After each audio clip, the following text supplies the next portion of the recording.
qadarullah waktu itu tuh memang pengennya normal, cuman ada beberapa kendala gitu, akhirnya kita memutuskan untuk sesar gitu, karena udah sempat induksi dan lain-lain nggak bisa juga, akhirnya ya untuk menyelamatkan bayi dan ibunya juga kita harus melakukan tindakan sesar itu.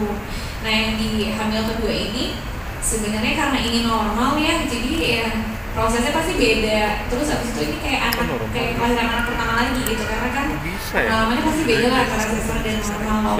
Yang pertama juga induksi gitu, yang ini kayaknya lebih lebih roller coaster aja gitu, kayak tiba-tiba kontraksi di tengah jalan, terus jadi kita harus menuju rumah sakit, ngerasain kontraksi itu di jalan, terus habis itu juga ya pasti ada rasa takut juga dalam diri, bisa nggak ya aku melewati persalinan VBAC ini, karena kan riwayatnya juga sebelumnya kan sesar, tapi alhamdulillah ya dengan izin Allah Allah mengizinkan aku untuk lahir secara VBAC ini. Gitu. Dari awal emang diniatkan normal atau? Dari awal sih, dari lahir yang pertama juga pengennya normal ya, semuanya kayak pengennya juga normal, cuman kan pasti kalau sesar itu kan ada beberapa ada beberapa case lah atau pertimbangan dokter gitu melakukan hal tersebut. Jadi ya mau nggak mau yang pertama sesar, yang kedua coba lagi dia bisa nggak ya dengan kurun waktu 2 tahun, kan pasti ada perbedaan pendapat ya dari berbagai macam dokter gitu.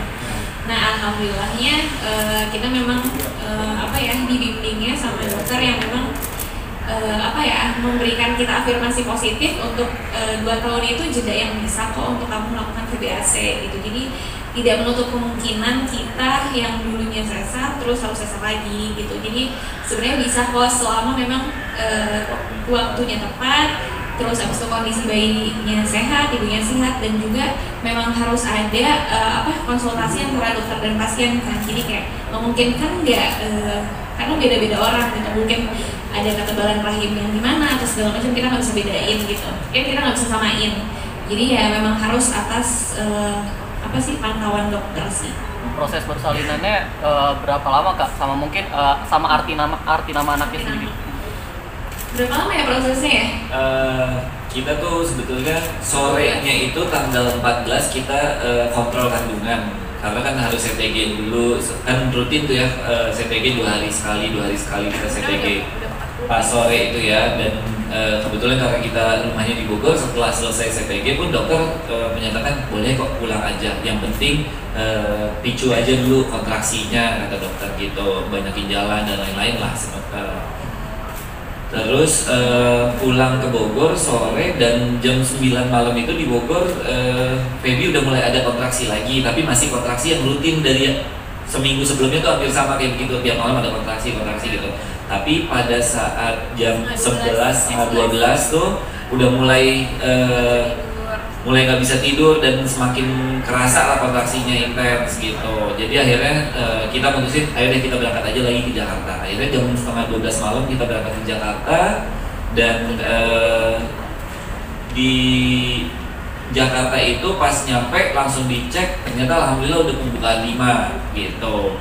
Dan dari pas nyampe Jakarta setengah 1 ya? Iya, setengah 1, dan alhamdulillah 6.30 lahir prosesnya gitu. Alhamdulillah cepat sih ya. Dan kenapa diberi namanya Omar? Kebetulan saya pribadi pengen dari dulu kalau punya anak laki itu namanya tidak jauh dari Khulafaur Rasyidin, Abu Bakar, Umar, Utsman, Ali kan itu. Jadi iya gitu. Jadi biar agak sedikit kekinian, akhirnya dikasih namanya Omar bukan Umar, tapi tujuannya adalah ke sana.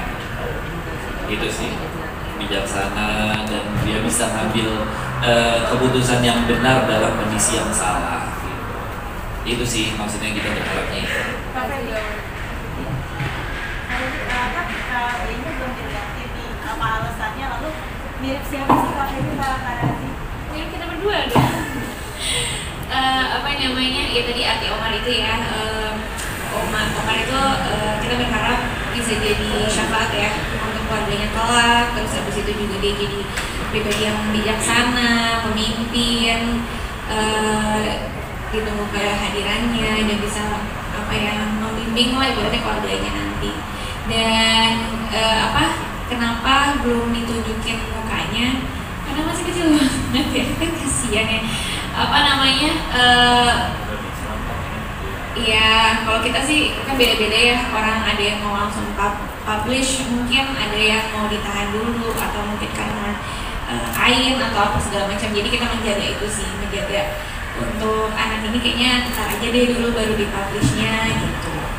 Itu sih. Nanti juga pasti dipublish sih. Kalau miripnya mirip ini kok agak stabil miripnya. Jadi enggak cuman Karazi doang, nggak cuman aku doang. Jadi kita bagi-bagi ya, hidungnya mirip siapa, matanya mirip siapa, mukanya mirip siapa. Jadi adil. Jadi saya punya 2 anak cowok, masih kepengen punya anak perempuan nggak sih kalian berdua? Kalau aku pengen sih kepengen ya kan? Bentar ya. Udah ditanyain apa dulu.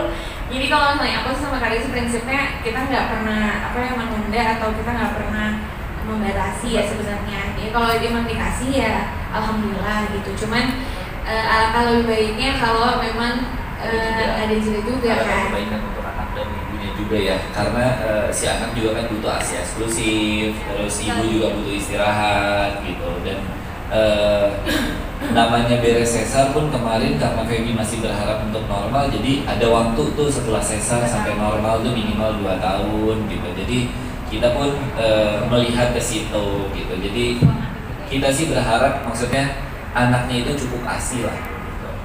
Tapi mungkin support suami ketika persalinan seperti apa? Oh luar biasa Bapak, bicara gitu ya.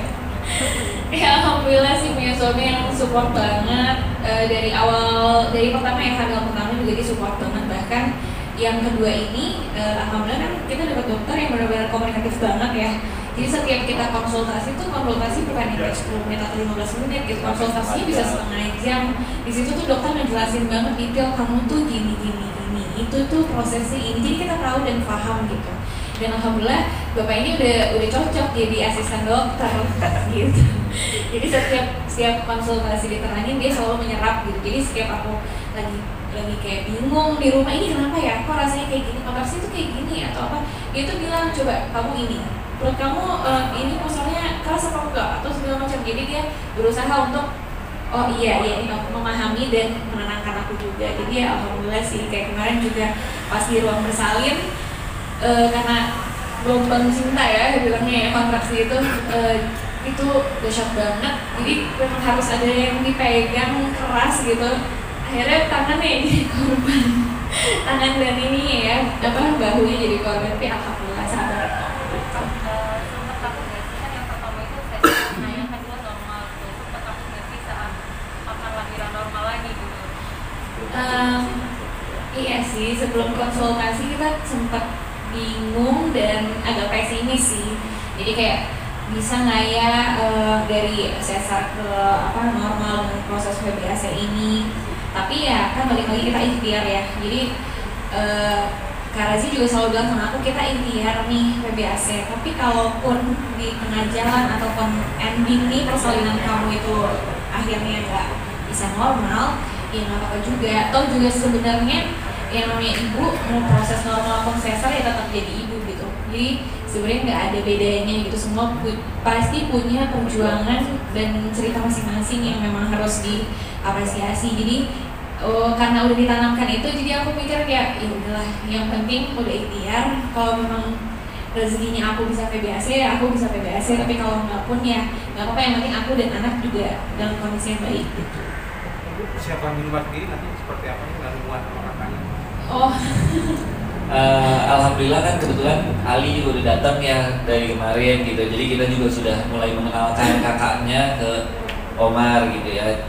Dan kita sebetulnya pertama-tama agak takut karena Ali juga memang masih 2 tahun, dia masih belum bisa sepenuhnya mengerti, masih sepenuhnya explore gitu. Jadi tapi melihat respon dari dia langsung tahu, karena memang waktu Feby lagi hamil pun kita udah kasih tahu ini ada Omar, ini ada adiknya Ali, kita udah kenal-kenalin kayak gitu. Dan ketika pas lahir pun Ali langsung kita tahu, Ali ini Omar, dia langsung senyum gitu. Omar, dia udah bilang gitu, sayang, dia udah bisa gitu sih maksudnya. Walaupun kita agak takut karena kan dia nggak tahu mana kenceng mana pelan kan gitu.